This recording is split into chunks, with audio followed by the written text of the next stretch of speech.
இடைவெளிக்கு பிறகு மீண்டும் கேள்வி நேரம், சிறப்பு கேள்வி நேரத்திற்கு உங்களை மிகுந்த அன்போடு வரவேற்கின்றேன். மரியாதைக்குரிய மறைந்த டாக்டர் ஏபிஜே அப்துல் கலாம் அவர்களின் பேரன் சலீம் அவர்கள் நம்மோடு பேசிக் கொண்டிருக்கின்றார். தற்போது அவர் பாஜகவில் இணைந்திருக்கிறார். அவரோடு தொடர்ந்து உரையாடலாம். ஒரு அரசியல் கட்சியில் உங்களை இணைத்திருக்கிறீர்கள்.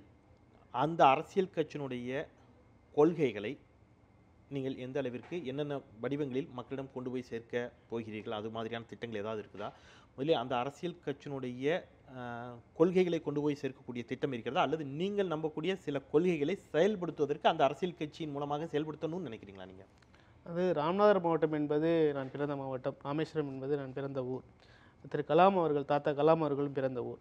அவர்கள் எப்போதுமே அந்த மாவட்டத்தை வளர்ச்சி பாதைக்கு கொண்டு செல்ல வேண்டும், சில முக்கிய திட்டங்களை செயல்படுத்த வேண்டும் என்பதில் மிக மிக மிக ஈடுபாடோடு இருந்தார். ஸோ அரசோடு சேர்ந்து அரசின் திட்டங்களை ஒவ்வொரு இடங்களுக்கும் சென்று அவர்கள் மூலமாக அந்த மக்களுக்கு கொண்டு செல்ல வேண்டும் என்பது என்னுடைய விருப்பம். அதில் பாஜகவோட திட்டங்கள் ரொம்ப பயன்படக்கூடிய திட்டங்களாக இருக்கிறதுனால் அதை மக்களுக்கு கொண்டு சேர்ந்தது. இதில் தாத்தா இருக்கும்போதே நான் பொது வாழ்க்கைக்கு வரணும்னு சொல்லும்போது அவங்களுடைய 2-3 திட்டங்களை எங்களுக்கு பண்ணி கொடுத்தாங்க, இதை பண்ணுங்க அப்படின்ட்டு. அதில் முதல் திட்டமாக ராமேஸ்வரம் சோலார் மிஷன் அப்படின்னு சொல்லி ஒரு திட்டத்தை ஆரம்பித்து அப் டு தனுஷ்கோடி வரைக்கும் நம்ம சோலார் மீனவர்கள் நிறைய அதிகமாக வசிக்கக்கூடிய இடம், அவங்களுக்கு எலக்ட்ரிசிட்டி கிடையாது. ஸோ அவங்க மீன்பிடி தொழில் பிடிச்சிட்டு இந்த மாதிரி சைக்ளோன் டயத்தில் திரும்பி வராமல் அங்கே உள்ள மீனவர்களுக்கும் அவங்க மீனவர்களோட குழந்தைகளுக்கும் படிப்புக்கு 1200 சோலார் டிவைஸ் நாங்கள் ஃப்ரீயாக பண்ணியிருக்கோம். அதுபோக பிரம்மோஸ் அப்படிங்கிற ஒரு மிசைல் பண்ணுற ஒரு கம்பெனி இந்தியன் ரஷ்யன் கூட்டு தயாரிப்பில் அந்த கம்பெனி ஒரு 5 கிலோவாட்டில் சோலார் பிளான்ட் போட்டு அந்த மீனவர்களுக்கு சப்போர்ட் பண்ணிக்கிட்டு இருக்காங்க. டிஜிட்டல் லைப்ரரி பண்ணியிருக்காங்க. அவங்க படித்த ஸ்கூல்லே டிஜிட்டல் லைப்ரரி பண்ணியிருக்காங்க. தென் ராமேஸ்வரத்தில் ஒரு லைப்ரரி கவர்மெண்ட் லைப்ரரி கட்டியிருக்காங்க. இதெல்லாம் நீங்கள் இதுவரைக்கும் அவங்களோட சேர்ந்த சோசியல் ஒர்க், இது மாதிரி நிறைய திட்டங்கள் அவங்க கொடுக்கும்போது அந்த பாஜக அரசோடு சேர்ந்து எங்களால் வேகமாக செயல்படுத்த முடிகிற நம்பிக்கையில் நாங்கள் அதோடு சேர்ந்து பயணிச்சிருக்கோம். ஒரு கட்சியில் ஒருவர் தன்னை இணைத்து கொண்டால் அந்த கட்சியினுடைய கொள்கைகளுக்கு, அந்த கட்சியினுடைய நடவடிக்கைகளுக்கு கட்டுப்பட்டவராகிறார். அது நீங்கள் நிச்சயமாக அறிஞ்சிருப்பீங்க. பாஜகவினுடைய எல்லா கொள்கைகளையும் நீங்கள் கண்டிப்பாக ஏற்றுக்கொண்டே ஆக வேண்டும். அதுதான் நீங்கள் ஒரு கட்சியில் உங்களை இணைத்துக் கொள்கின்ற பொழுது நிச்சயமாக அந்த கட்சியினுடைய கொள்கைகளுக்கு விரோதமாக செயல்பட்டால், கட்சி கொள்கைகளுக்கு விரோதமாக செயல்பட்டார் அப்படிங்கிற முறையில் நீங்கள் வெளியில் அனுப்பப்படக்கூடிய ஒரு சூழல் ஏற்படும். பாஜகவினுடைய எல்லா கொள்கைகளிலும் உங்களுக்கு உடன்பாடு உண்டா?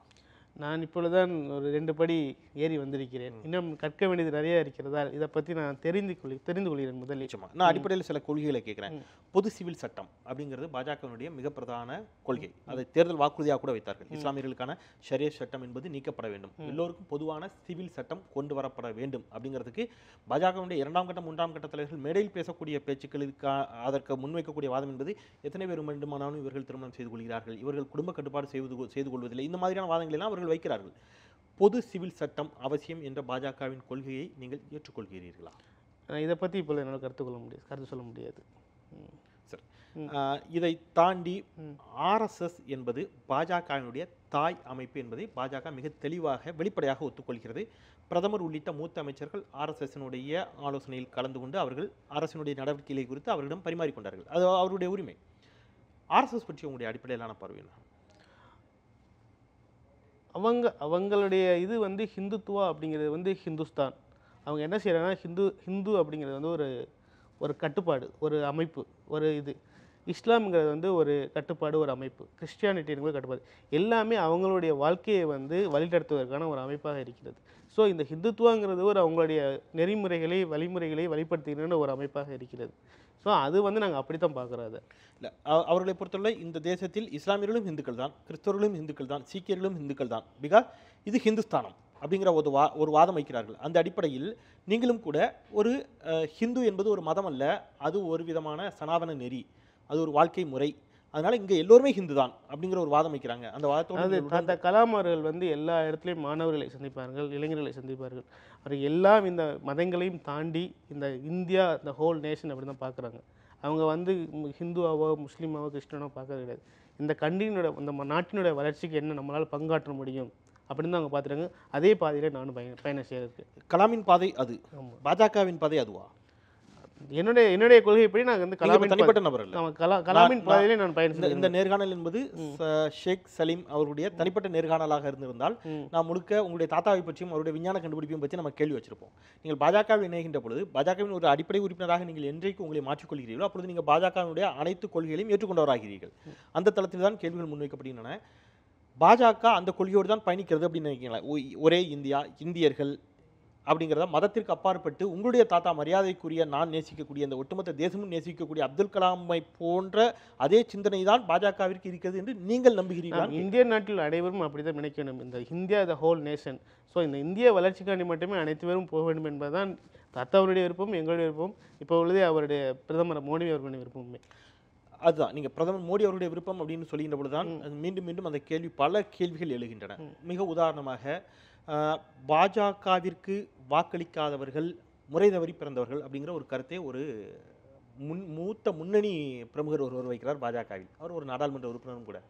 பெரிய கண்டனம் இதுவரைக்கும் எழுப்பப்படவில்லை. கருத்துக்கள் அவருடைய இது எல்லாமே அவருடைய சொந்த கருத்துக்கள் வந்து அவங்க சொல்லும் போது அதுக்கு பற்றின ஒப்பீனியன் நம்ம சொல்ல முடியாது. ஸோ அது அவங்களுடைய கருத்துக்களை வந்து நம்ம இங்கே வந்து ஒப்பீனியன் சொல்கிறது அப்படிங்கிறது வந்து முடியாத விஷயம். சார், இதை தாண்டி பிரதமர் மோடி அவர்களால் ஈர்க்கப்பட்டு பாஜக அந்த ஈர்ப்பும் உங்களுக்கு பெரிய அளவில் இருக்குதுன்னு நீங்கள் சொல்கிறீங்க. மோடியின் மீது வைக்கப்படக்கூடிய மிக பிரதான குற்றச்சாட்டு குஜராத் கலவரம். குஜராத் கலவரம் அப்படிங்கிறது மோடி அன்றைக்கு காவல்துறையின் கைகளை கட்டி போட்டு விட்டார் அப்படிங்கிறதெல்லாம் அவங்க வைக்கக்கூடிய ஒரு வாதம். அதற்கான சில வீடியோ ஆதாரங்களை எல்லாம் அவர்கள் கொடுக்கிறார்கள் நீதிமன்றத்தில். ஆனால் அவர் நிரபராதி என்று விடுதலை செய்யப்பட்டிருக்கிறார். ஆனால் இன்றைக்கும் இஸ்லாமிய அமைப்புகள் மோடியின் மீதான மிகப்பெரிய குற்றச்சாட்டாக வைக்கக்கூடியது குஜராத் கலவரத்தை தான். இன்றைய அமெரிக்க அவருடைய பயணத்திலும் கூட அங்கே சில அமைப்புகள் அங்கே இருக்கக்கூடிய இந்தியர்கள் இதை முன்னிலைப்படுத்தி அவர்களுக்கான எதிர்ப்பு கோஷங்கள் எல்லாம் விட்டிருக்கிறார்கள். குஜராத் கலவரத்தை பற்றிய உங்களுடைய பார்வை? அதுக்கு என்னடா நோ கமெண்ட்ஸ். என்னுடைய கருத்துக்கள் சொல்றதுக்கு விரும்பல அதை பற்றி. சார், மோடி அவர்கள் வெளிநாடுகளுக்கு தொடர்ந்து சுற்றுப்பயணம் செய்கிறார். வெளிநாடுகளில் பொதுக்கூட்டங்களில் பேசுகிறார், மேடையில் பேசுகிறார், அங்கே இருக்கக்கூடிய மக்களிடம் பேசுகிறார். ஆனால் இந்திய நாடாளுமன்றத்தில் எதிர்க்கட்சிகளின் எந்த கேள்விக்கும் இதுவரை அவர் பதிலளித்ததில்லை அப்படிங்கிற ஒரு குற்றச்சாட்டு வைக்கப்படுகிறது. ஒரு ஆக்டிவ் பிரைம் மினிஸ்டர் அப்படின்னு ஒரு பக்கம் பேசுகிறாரு, ஆனால் அவருடைய பேச்சு எல்லாமே ஒன்வேவாக இருக்குது. மன் கி பாத் அப்படிங்கிறாரு, ரேடியோவில் பேசுகிறார், அவர் பேசுறது மட்டும் எல்லோரும் கேட்க வேண்டியிருக்குது. தொலைக்காட்சியில் பேசுகிறார், அவர் பேசுறது மட்டும் எல்லோரும் கேட்க வேண்டியிருக்குது. பொது மேடைகளில் பேசுகிறார், பேசுறது மட்டும் எல்லாரும் கேட்டு போயிடுறாங்க. நாடாளுமன்றத்தில் எதிர்க்கட்சிகள் விவாதத்திற்கு என்று அழைத்தால் வர மறுக்கிறார். செய்தியாளர்கள் ஒரு செய்தியாளர் சந்திப்பில் கேள்விகளை முன்வைப்பதற்கு அவர் தயங்குகிறார். இந்த குற்றச்சாட்டுலாம் அவர் மீது வைக்கப்படுகிறது. இதுவரை நாடாளுமன்றத்தில் அவர் எதிர்க்கட்சிகளின் எந்த கேள்விக்கும் பதிலளித்ததில்லை. நாடாளுமன்றம் நடக்கும்போது பதிலளித்து கொண்டு தான் இருந்தார். இல்லை, நான் நிறைய கேள்விகளுக்கு பதிலளித்து கொண்டு தான் இருந்தார். சில தவிர்க்க முடியாத கேள்விகளுக்கு பதில் அளிக்காமல் இருந்திருக்கலாம். பட் வெளிநாட்டு பயணம் என்பது இந்தியா மீதான நம்பிக்கையும், இந்தியா ஒரு வளர்ந்து வருகின்ற நாடு என்பதையும் உலக மக்கள், உலக தலைவர்களுக்கு தெரிய வேண்டும். இந்தியா ஒரு நிரந்தர ஒரு மெம்பராக யுனைடெட் நேஷனில் சீட் வாங்கினா மட்டும்தான் நம்ம ஒரு வளர்ச்சியடைந்த நாடாக மாற வேண்டும் என்பதற்காக அதனால முதலீடுகளை வெவ்வேறு கண்ட்ரிலேருந்து நம்ம இந்தியா கொண்டு வந்தால் தான் இந்த 120 கோடி மக்களின் வளர்ச்சியை வேகமாக கொண்டு செல்லுங்கிறதுக்கான வெளியில் போயிட்டு இருக்காரு. அதில் எந்த ஒரு மாற்றமும் இல்லை. ஐநா அவையில் நிரந்தர உறுப்பினராக வேண்டும் அப்படிங்கிற கனவும் ஆசையும் ஒவ்வொரு இந்தியனுக்குமே அது பெருமிதம் கொள்ளக்கூடிய கனவு. ஒரு சிலர் அதில் மாற்றுக்கிறது கூட இருக்கலாம், ஆனால் அது ஒரு கனவு இருக்கும். ஐநா சபையில் இன்றைய அநேகமாக நம்முடைய இந்த பேட்டி ஒளிபரப்பாகின்ற பொழுது அங்கே அந்த வாக்கெடுப்பின் மீதான இலங்கையில் நடைபெற்ற இனப்படுகொலின் மீதான ஒரு வாக்கெடுப்பின் மீதான தீர்மானம் நிறைவேற்றப்பட்டிருக்கும். அந்த வாக்கெடுப்பில் இலங்கைக்கு ஆதரவாகத்தான் இந்தியா வாக்களிக்கப் போகிறது என்பது இதுவரை வந்து கொண்டிருக்கக்கூடிய தகவல். 90 விழுக்காடு அதுதான் நடைபெறவும் போகிறது அப்படிங்கிறது எல்லோரும் எதிர்பார்க்கக்கூடிய ஒன்று. இலங்கை தமிழர்கள் விவகாரத்தில் இலங்கையின் நிலைப்பாட்டை ஆதரிக்கக்கூடிய இந்தியாவின் நிலைப்பாட்டை நீங்கள் எப்படி பார்க்கிறீர்கள்? ஏன் உங்களிடம் இதை பாஜகவிற்கு அப்பாற்பட்டு ராமேஸ்வரம் பகுதியைச் சேர்ந்தவர்கள் நீங்கள் மிக அதிக அளவில் மீனவர்கள் அங்கே இலங்கை கடற்படையின் தாக்குதலுக்கு உள்ளாகிறார்கள். மீனவர்களுடைய பிரச்சனை அப்படிங்கிற பட்சத்தில் அந்த பிரச்சனை பற்றி உங்களுடைய பார்வை என்னவாக இருக்கிறது? அதாவது மீனவர்கள் பிரச்சனை என்பது காலங்காலமாக இருந்து வருகிறது. ஏன்னா நம்மளுடைய பகுதிகளில் மீனோட வரத்து ரொம்ப கம்மி. அவங்க எல்லை தாண்டி மீன் பிடிக்க போகும்போது, இன்டர்நேஷ்னல் பார்டர் கிராசிங்கில் போகும்போது அவங்களுடைய பகுதியை பாதுகாக்கிறதுக்காண்டி மீனவர்களை அவங்க விரட்டி அடிக்கிறாங்க. இது பொதுவாக உள்ள கருத்து. இனப்படுகொலை என்பது ஸ்ரீலங்காவில் நடந்ததுக்கு இந்தியா ஆதரவாக ஓட்டளிக்க போதான் இனிமேல் தெரியும் என்ன பண்ண போறாங்க உங்களுக்கு தெரியாது. அது தெரியாமல் பேசுறதுங்கிறது கிட்டத்தட்ட அது உறுதி செய்யப்பட்ட ஒன்று. 90 விழுக்காடு உறுதி செய்யப்பட்ட ஒன்று. ஏன்னா கடந்த காலங்களில் அந்த மாதிரியான நிலைப்பாட்டை தான் இந்தியா எடுத்திருக்கிறது. இனியும் எடுக்க வேண்டிய தேவையில் தான் இருக்கிறது. இல்லைன்னா இந்தியா தன்னுடைய நிலைப்பாட்டை சொல்லியிருக்கும். இந்தியாவே ஒரு தீர்மானத்தை முன்மொழிய வேண்டும் அப்படிங்கிற ஒரு கருத்து முன்வைக்கப்பட்டது. இலங்கையில் நடைபெற்றது. போர்க்குற்றம் அல்ல, இனப்படுகொலை என்ற வார்த்தையை பயன்படுத்தி இந்தியாவே ஒரு தீர்மானத்தை முன்மொழிய வேண்டும், மற்ற நாடுகளின் ஆதரவை கோர வேண்டும் அப்படிங்கிற ஒரு கருத்து முன்வைக்கப்பட்டது. இந்தியா இதுவரை அந்த மாதிரியான ஒரு தீர்மானத்தை கொண்டு வரவில்லை. இது எப்படி பார்க்குறீங்க? கருத்து வருது ஒன்றும் பண்ண முடியாது.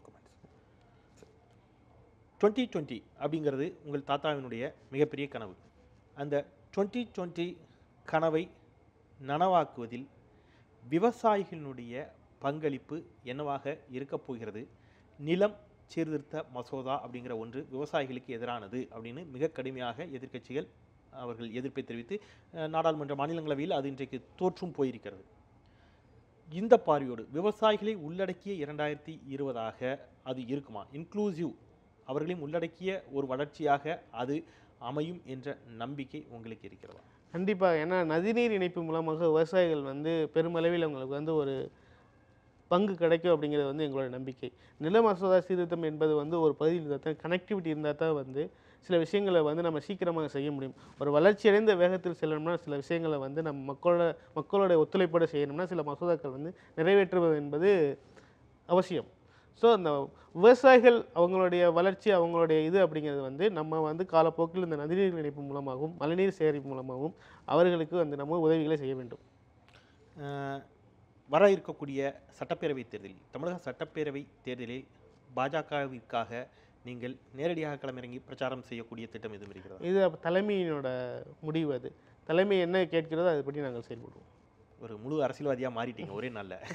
பரவாயில்ல, தொடரலாம். ஒரு சிறிய இடைவேளைக்கு பிறகு தலைமையின் முடிவிற்கு கட்டுப்படுகிறேன் என்று சொல்கிறார் சலீம். பேசலாம், இன்னும் கூட நிறைய இருக்கிறது. ஒரு சிறிய இடைவேளைக்கு பிறகு.